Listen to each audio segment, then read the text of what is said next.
Hello guys, this is Tin! Charot lang, hindi natin intro yan. So hello guys, welcome to my vlog. So in this vlog, ipapakita ko sa inyo what is the experience of being a solo joiner in a hike. So this is my first time na mag-solo joiner ako at saka mag-hike. So ang napili kong akitin na bundok is Mount Marikilem kasi sinabi nila it's good for beginners. So let's see kung good talaga siya for beginner and kung meron bang manginginig na tuhod. So yeah, come on and let's join me guys. Let's go! 7:15 PM na pala to, naghihintay ako ng bus going to the U. So ayan dito mga be, nakasakay na tayo ng bus going to the U at ayan mga be, standing ovation tayo. Ayan mga be, after naman ng bus, jeep naman ang ating sasakyan going to Northwalk, San Fernando kung saan dito tayo ipipick up. Hindi talaga ako familiar sa place na to kaya sa harapan talaga ako sumakay and gladly naman mababait yung mga nakasabayan ko at binaba talaga ako ni kuya doon sa mismong place ng pagpipikapan sa akin. Ayan, around 9:02 PM nakarating na ako sa pick-up point dito sa Jollibee Northwalk, San Fernando. And yan, kumain muna yung auntie ninyo para may energy sa pag-akyat. Bumili na rin ako dito ng food para sa kakainin ko after ng trail. After work ko talaga to ginawa kaya medyo gutom dito yung auntie ninyo. Kaya ayan, shibug-shibug muna siya dyan. So, maaga naman tayo nakarating. 12 PM pa naman ang ating call time. So, dito ko na rin naisipan magpalipas ng oras at dito na rin ako papapick up. Ayan, todo kain talaga ako dito kasi kailangan talaga natin ng energy lalo na wala tayong masyadong prepping for this first time ever nating hiking. Pero meron naman tayong constant stretching at lakad-lakad na ginawa. Kaya if you are going to a hike, it's very important na paghandaan ninyo, mag-stretching kayo, mag-walk kayo or mag-run para makondisyon ng iyong katawan at matulog kayo na maaga. And also bumili kayo ng mga proper gear and mga emergency kit para ready kayo at wala kayong iisipin kapag nasa trail na. Yan, dito naghihintay na lang ako ng 12 PM para ma-pick up ako kaso unfortunately hindi pala 24 hours itong Jollibee ng aking napuntahan. So bandang 11 PM is lilipat tayo sa bandang likod nito para doon na maghintay. Ayan, lumipat lang ako dito sa bandang to sa Northwalk. So dito naman is marami naman siyang bars saka marami naman ditong tao. So it's very important kapag mag-isa kayong nagta-travel, pumunta kayo dun sa mga lugar na maraming tao para kapag meron man nangyari is meron kayong mahihingaan ng tulong. So it's very important na maging maingat din kayo kapag nagta-travel kayong mag-isa at especially lalo na kapag gabi at babae kayo, is very important na mag-ingat-ingat tayo. Ayan, tamang jamming lang din ako habang naghihintay. Ang ganda ng mga songs na mga tinutugtog nila dito. So ayan, around 12 PM, nasundo naman na tayo ng ating van. So nagbook pala ako sa Laag Travel and Tours for only 1,500 pesos. Ayan, around 1:55 PM, nag-stop over muna kami para sa early breakfast. Then after that, around 4:06 AM, nakarating na kami dito sa jump-off point namin. So dito na rin kami binriefing kung ano yung mga dapat gawin and sinabi naman ng tour guide na hindi pa daw sila na masyado nakakaranas ng ulan dito. So we're hoping na hindi umulan. So nagrent pala ako dito ng tungkod para meron tayong support for only 50 pesos and then papapiliin kayo kung gusto nyo magkolong-kolong for 100 pesos or gusto nyo nang ilakad yon hanggang starting point. 1 hour siya kung ilalakad ninyo. Grabe guys, napaka-challenging ng dadaanan niyo bago nyo ma-reach yung starting point. At ang isa sa hindi ko inaasahan is umulan guys. Grabe, akala ko hindi na siya matutuloy pero grabe, buti tinuloy pa rin and gladly success naman. Nasa pick 1 na tayo dito guys. Hindi na ako masyado nakapag-video from starting point dahil ang lakas ng ulan, nabasa yung cellphone ko. Ayan, kahit umuulan, laban lang, tuloy pa rin. Ang ganda pa rin ng Mount Marikilem kahit umuulan. Kaya it's very important mga ben na magdala kayo ng payong kapag mag-hiking kayo.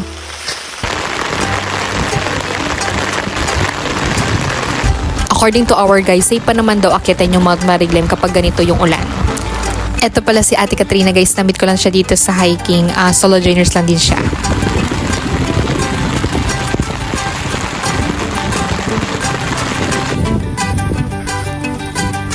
So pick 1 to pick 2 daw yung medyo mahirap akyatin. Pero kapag pagod ka na is very okay to just stop and then relax and just enjoy the view. Ako dito pangiti-ngiti lang pero pagod na ako dito mga be. Pero kung mabagal din kayong mag-hike is very okay lang din kasi hintayin kayo ng guide. Habang paakyat na kami ng paakyat guys, mas nakikita ko na yung ganda ng Mount Marikilem. So super sulit ng pag-akyat talaga.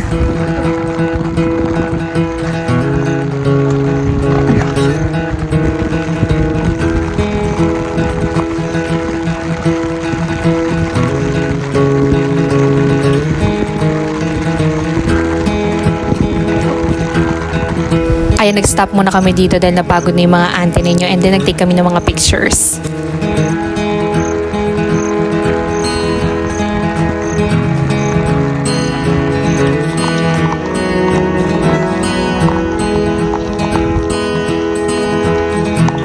Tingin. Tingin ka. Nakapayo ka eh. And by 5:56 AM na-reach na namin ang peak 2. Pagod ma'am pero paldong-paldo naman tayo sa view mga be.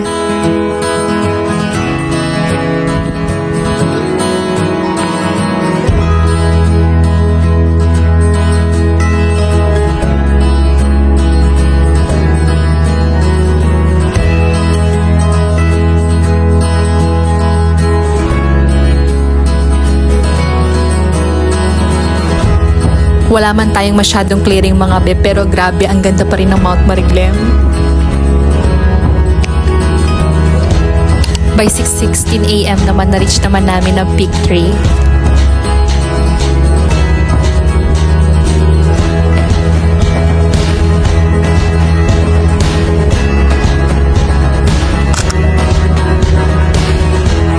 Namin sa peak 3 hindi naman na ganun kalakas yung ulan, kaya blessing in disguise pa rin itong ulan na ito dahil hindi mainit at napaka-presko.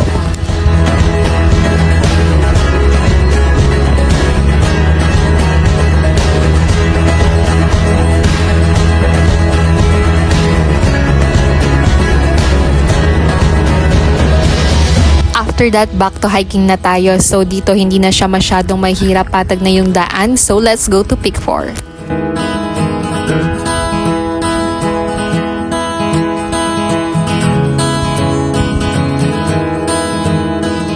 I've been living in a hole in the mountain, ain't no sense. By 6:39 AM, we finally reached the peak 4. Sobrang ganda. They keep on following the devil, he's a remnant man. I've been living in a hole in the mountain, ain't no sense in there. Oh, these memories, they keep on following the devil, he's a remnant man.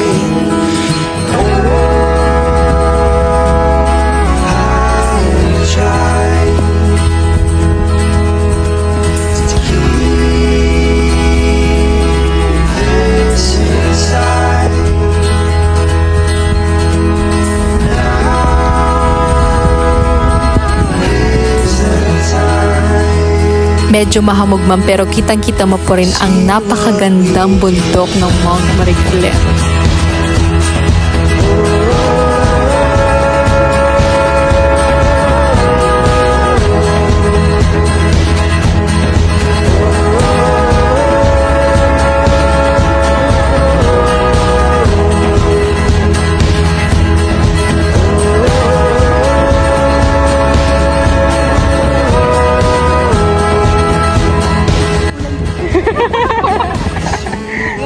Binagyo pala. Hindi tayo ulanin, babagyuin tayo. As you can see guys, pagdating sa peak 4, patag na lang talaga, kaya kayang-kaya nyo na talaga tong Mount Mariglem na to. So yet, after that, we continue hiking into the summit.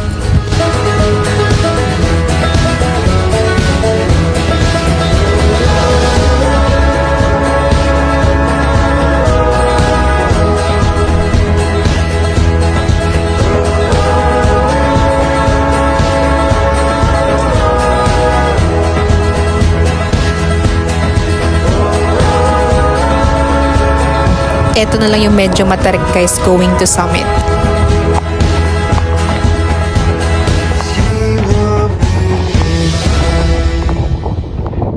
Habang papakyat kami sa summit, tumitila na rin yung ulan kaya mas nakikita na namin na mas maliwanag yung ganda ng Mount Mariglem.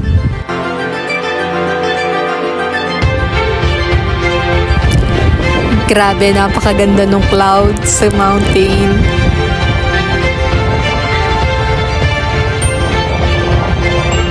Worth it na worth it talaga yung view dito sa taas.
Then finally, around 7:06 a.m., we finally reached the summit.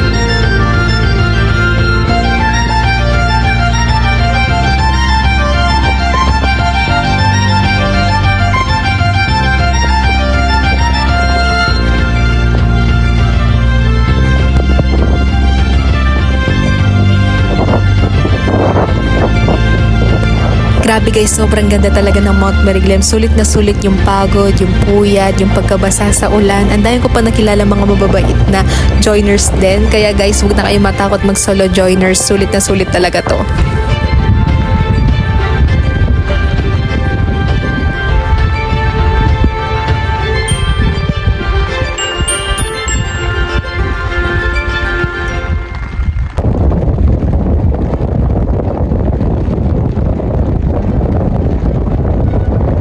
Hindi man tayo makapag-drone shot dahil maulan at mahangin.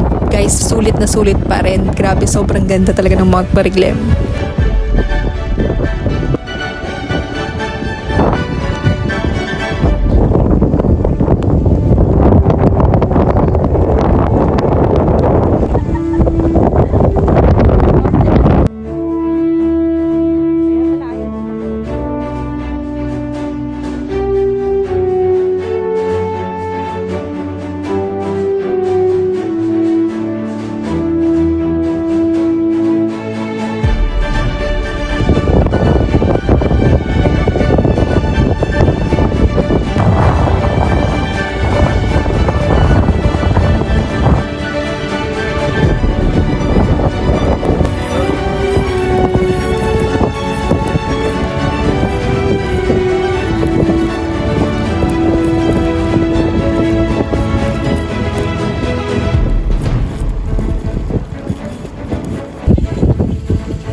What's your name?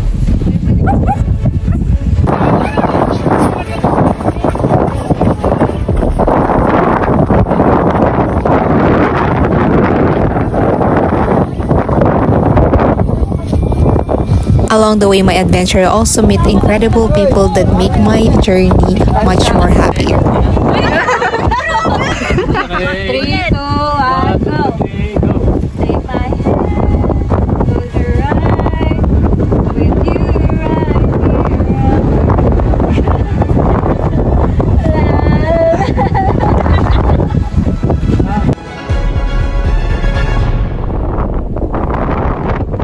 So guys, this is the 12 amazing people that I meet in my hiking journey. So meron ditong magjowa, mga magkakaibigan, may solo joiner din. So guys, if you're looking for a sign to join solo, so this is your sign. So wag ka matakot. You can do this. Kung kinaya ko, mas kakayanin mo.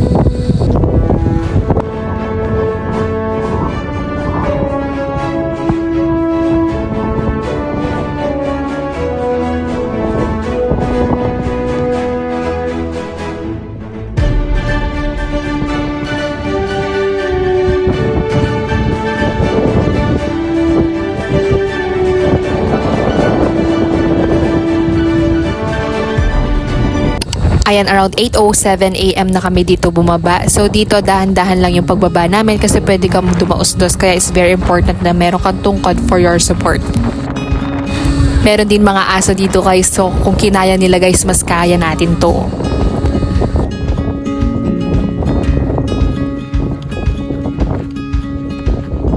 Sa pagbaba guys, madali na lang siya pero dahan-dahan pa rin kasi pwede kang mados-dos or madulas.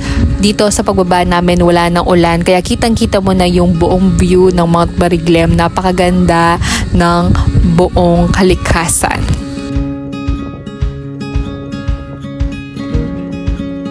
Huwag kayong magmamandali mga bes sa pagbaba. Okay lang na mahuli kayo kasi hintay naman tayo ng mga tour guide. And then kung napagod man, pwede rin magpahinga and then just enjoy the beautiful view.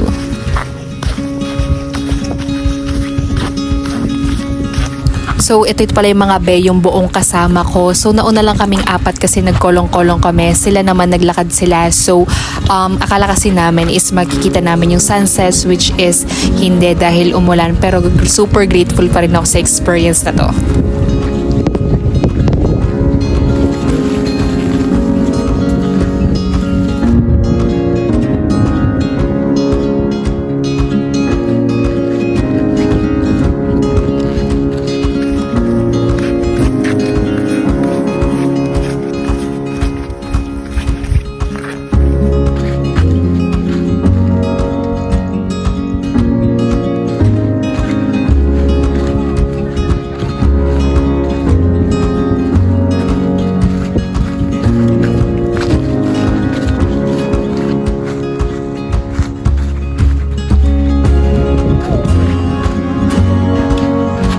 So at this time, mas nakikita na namin ng mas maliwanag yung buong view dahil wala na yung ulan. Tatuyo na rin halos yung mga damit namin. And this is the peak 2 again. So this is the beautiful view of Mount Mariglam.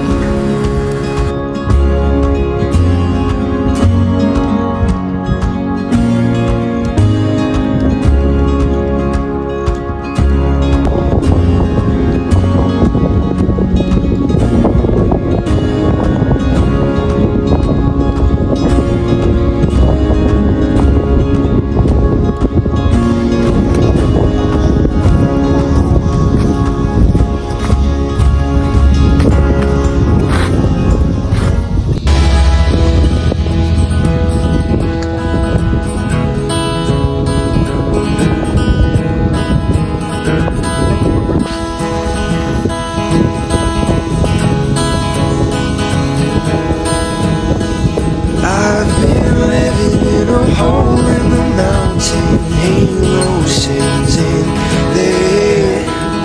Oh, these memories, they keep on following the devil, he's a rambling man.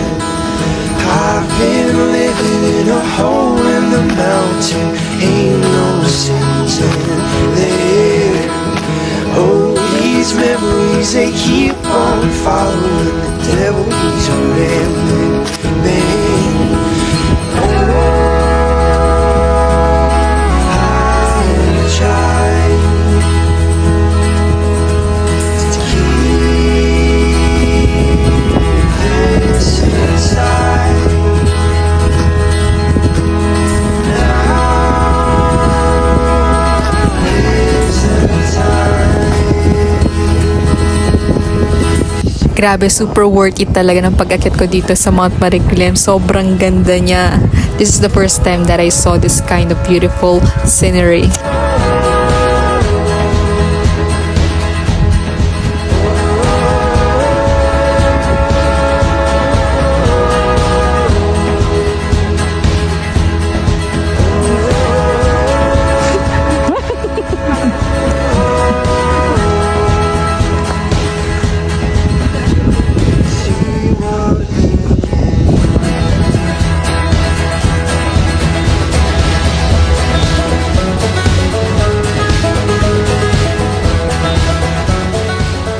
Around 9:20 AM na guys, nung nakarating kami dito sa ba at nagpahinga lang kami saglit and then dumiretso na kami sa Agbo Potilla River.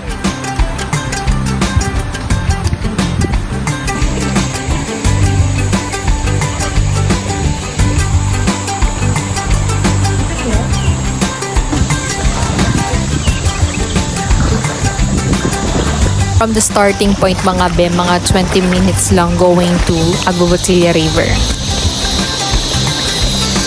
Ayan, meron lang kayong isang river crossing and then patag naman yung dadaanan nyo papunta dun sa mismong river.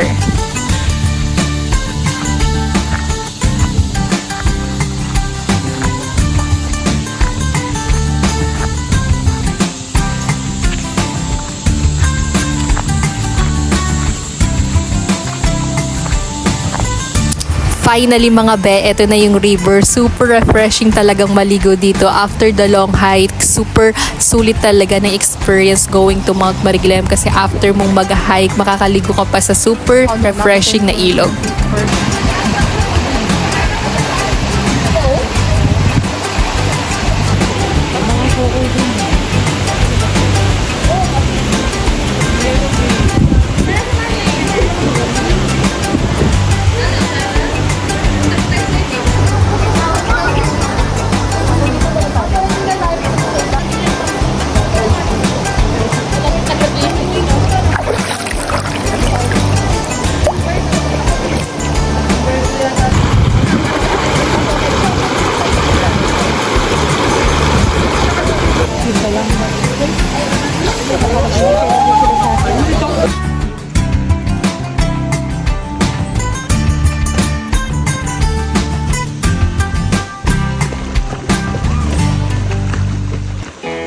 Ayan, after magpa-refresh sa river, bumalik na kami dun sa Japon Point namin. And ito guys, yung dadaanan ninyo papunta, tsaka pabalik ng Mount Mariglim. Talagang lubak-lubak yung daan. Super challenging niya talaga.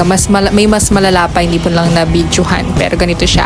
So yan, after nun, kumain na ni kami and then naligo. Hindi ko na masyadong na-videohan banda doon. Dahil pagora na talaga yung ante nyo mga be.